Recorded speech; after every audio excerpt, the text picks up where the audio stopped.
ఓం శ్రీ విఘ్నేశ్వరాయ నమః. ఓం శ్రీ మాత్రే నమః. ఓం శ్రీ గురుభ్యో నమః. ఓం సద్గురు అంతర్ముఖానంద వేదవ్యాస భట్టారక జగద్గురు శ్రీకృష్ణ పరంబ్రహ్మణే నమః.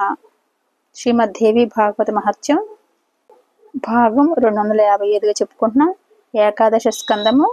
ఇప్పుడు పంచాయతన పూజ గురించి చెప్పుకుంటున్నామట. నిన్నటి వరకు సంధ్యోపాసన, ఫస్ట్ పుండ్రధారణ గురించి చెప్పుకున్నాం. భస్మధారణ ఎట్లా చేసుకోవాలి, తర్వాత సంధ్యోపాసన గురించి. ఇప్పుడు పంచాయతన పూజ మాట. సంధ్యా విధానం సమగ్రంగా తెలియజేశాను. ద్విజులందరూ ప్రాతకాలంలో తప్పనిసరిగా ఆచరించాలి.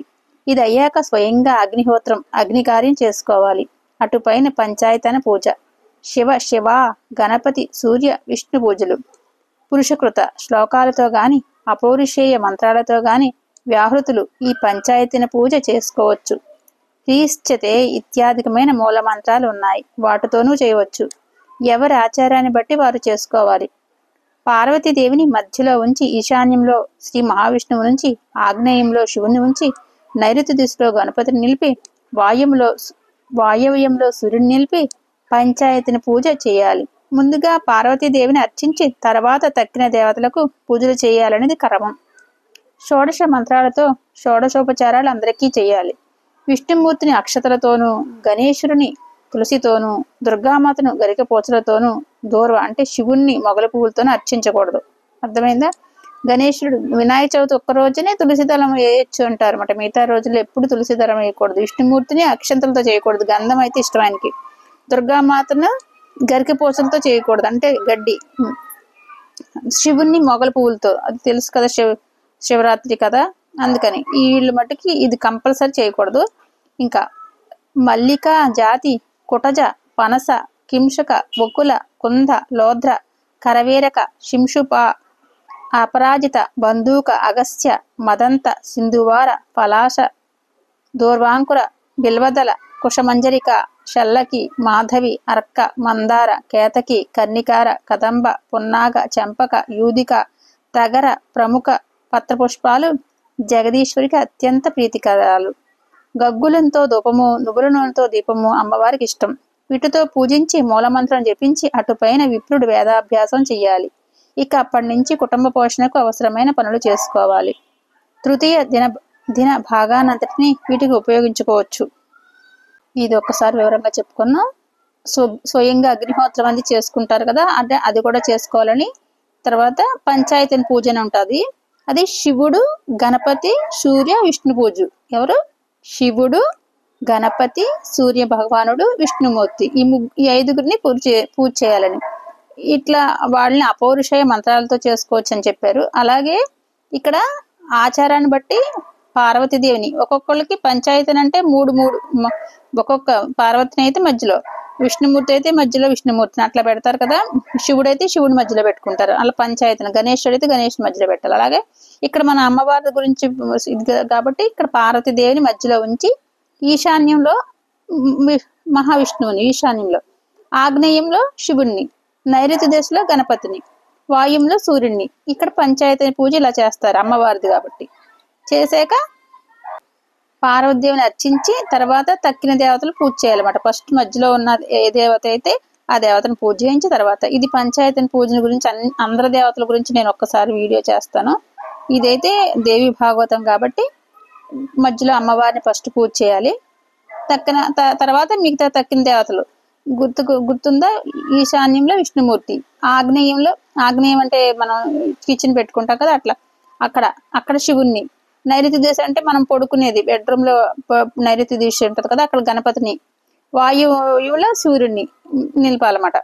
వాయువు అంటే తెలుసు కదా, మనం ఇది ఎడం వైపున, మనం తూర్పు వైపు నుంచి ఉంటే ఎడం వైపు వస్తుంది. అట్లా అంటే ఇది మన బెడ్రూమ్ ఉన్న చోటకి ఆపోజిట్ అనమాట. అక్కడ ఈ 4 మూలలో ఇట్లా నిలబెట్టాలన్నమాట. ఇట్లా వాయువు అంటే ఈశాన్యం అంటే మనం తూర్పుకి ఎడం వైపున ఇటుపక్క మూల ఉంటే అది ఎడం పక్కన అంటే అటు పక్క ఉంటుంది అనమాట. అయినా అంత దిశలు కూడా ఎవరికి తెలియకుండా ఉండదు, అందరికీ తెలుస్తుంది. ఇంకా తర్వాత పార్వతీదేవిని షోడశ పూజతో అర్చించాలన్నమాట. ఆ తర్వాత విష్ణుమూర్తిని చెప్పారు కదా, విష్ణుమూర్తిని అక్షతలు వేయకూడదని, గణేశుడు తులసితోను కానీ చేయకూడదు, దుర్గామాత గారికి ఇష్టం కాదు, శివుణ్ణి మొగల పూలు ఇష్టం కాదని వాళ్ళు చేయకూడదని. తర్వాత అన్ని పూల గురించి అది వివరంగా చెప్పక్కర్లు అన్నీ తెలుసు కదా, పున్నాగా ఇన్ని కూడా. తర్వాత గగ్గులంతో ధూపం చేయాలని, నువ్వుల నూనెతో కానీ, నువ్వుల నూనెతో అయితే అమ్మవారికి ఇష్టం అని, ధూపం అనేది గగ్గులంతో ఇష్టం అంట, నువ్వుల నూనె అయితే అమ్మవారికి ఇష్టం అంట.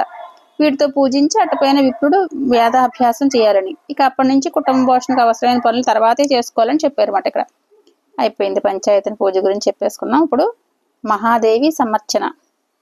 మహాదేవి సమర్చనలో దేవి పూజా విధానం సమగ్రంగా మరొకసారి వినాలనుకుంటున్నాను, చెప్పమని నారదుడు అడిగాడు.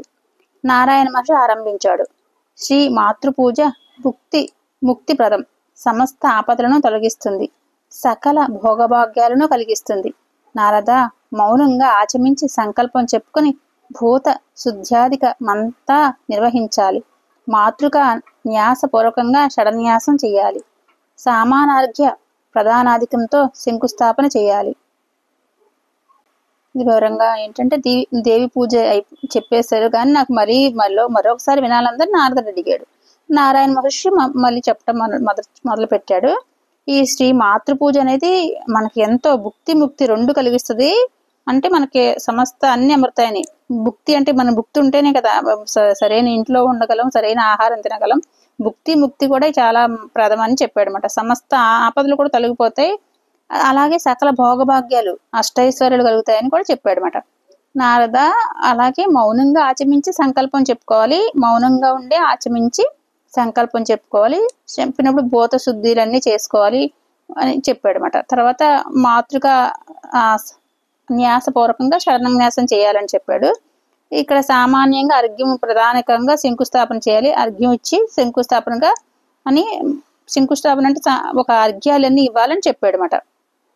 అంటే అర్ఘ్యంతో మొదలు పెట్టాలని శంకుస్థాపన. అట్లా తర్వాత పూజా ద్రవ్యాలను మంత్రోదకాలతో సంప్రోక్షించాలని అట్లా జల్లుతాం కదా.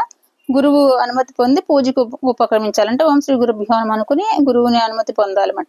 తర్వాత పీఠ పూజ చేసి దేవిని ధ్యానించాలి. పీఠానికి నిలబెట్టి అమ్మవారిని ధ్యానించాలి. ఆవాహన చేసి ఆసనాన్ని ఉపచారాలని సమర్పించి ఇక్కడ పంచామృత సాధులతోటి స్నానం చేయించాలి. పంచామృతాలతోటి అన్ని నదులు నీళ్ళతోటి ఉంటాయి, వీటితో స్నానం చేయించాలి. తర్వాత పౌండ్రోక రసపూర్ణాలైన శతకుంభాలతో స్నానం చేయించిన వాడికి పునర్జన్మ ఉండదని చెప్తున్నారు. పౌండ్రోకు రసపూర్ణాలని అన్ని రకాలైనా సరే, అన్ని నదుల నీళ్లు పౌండ్రక అన్ని రసాలతోటి కూడా శతకుంభాలతో స్నానం చేయించిన వాడికి పునర్జన్మే ఉండదు, అంత మంచిదని చెప్తున్నారు అనమాట. తర్వాత వేదమంత్ర పారాయణం చేస్తూ కూడా చోతఫల రసంతో గాని చెరుకు పానకంతో గాని ఇక్షు రసం అంటారు అనమాట. చెరుకు పానాన్ని ఇక్షు రసం అంటారు. అట్లా చెరుకు రసంతో గాని అమ్మవారిని స్నానం చేయించి వారికి ఇంట్లో సరస్వతిదేవి స్థిరంగా నివసిస్తుందంట. చెరుకు రసంతో కూడా స్నానం చేయించాలన్నారు. చెరుకు రసంతో స్నానం చేస్తే సరస్వతి కటాక్షం కలుగుతుందని. ఇంకా ద్రాక్ష ఫలరస స్నానం చేయించిన వారికి రసబిందువులైన సంవత్సరాలు దేవీ లోకంలో నివసిస్తారని. ద్రాక్ష రసం వల్ల అంత ఫలితం అంట. ద్రాక్ష రసంతో స్నానం చేయించిన వాళ్ళకి దేవీ లోకంలో నివసిస్తారని. ఇంకా కర్పూర, అగరు, కాశ్మీరి, కస్తూరి సమ్మిళితమైన జలాలతో వేదమంత్రంగా జగదీశుని స్నానం చేయించిన వారికి 100 జన్మల పాపాలు భస్మీపటం అయిపోతాయి అన్నమాట. ఎక్కడ ఏంటది? కర్పూరం, అగరు, కాశ్మీరి, కస్తూరి ఇట్లా ఎన్ని కలిసిన జలాలతో అవన్నీ కలిపేసేయాలన్నమాట. అన్ని దాంట్లో అగరు, కర్పూరం, కాశ్మీరి, కస్తూరి అని అవన్నీ కలిపి జలాల్లో మంత్రపూర్వకంగా జగదీశుని స్నానం చేయించిన వారికి 100 జన్మల పాపాలు భస్మీపటలం అయిపోతాయి అన్నమాట. ఇంతవరకు చాలు. ఓం శ్రీ గురుభ్యో నమః. సర్వం శ్రీకృష్ణార్పణమస్తు.